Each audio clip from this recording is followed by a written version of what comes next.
Заев пак се премисли, иако неколку пати изминатиот период го отфрли барањето на опозицијата за лидерска средба. Премиерот сега сака до крајот на годината лидерите на најголемите партии да седнат на заедничка маса за најважните прашања поврзани со ковид и евроинтеграциите. Подготвени сме заедно да работиме со опозицијата, да делегираме комплетни права на контрола преку мнозинство во самата опозиција, но ни треба изнаоѓање на проекти за да застануваме заедно.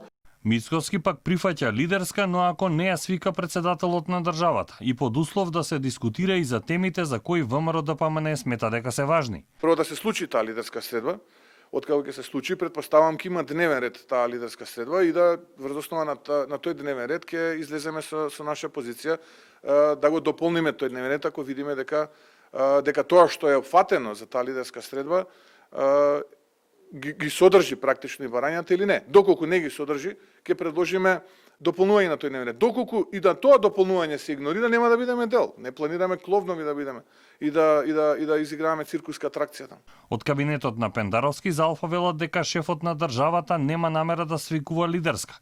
Со оглед на ова, сега останува иницијатор на лидерската да биде Заев. Мицкоски бараше средба за отворените прашања со Бугарија.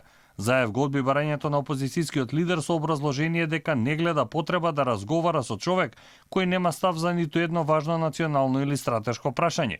Со Мицкоски не може да се постигне договор на било која тема и бара начин само како да и наштети на државата, особено на процесите кои не водат кон Европската унија, изјави премиерот.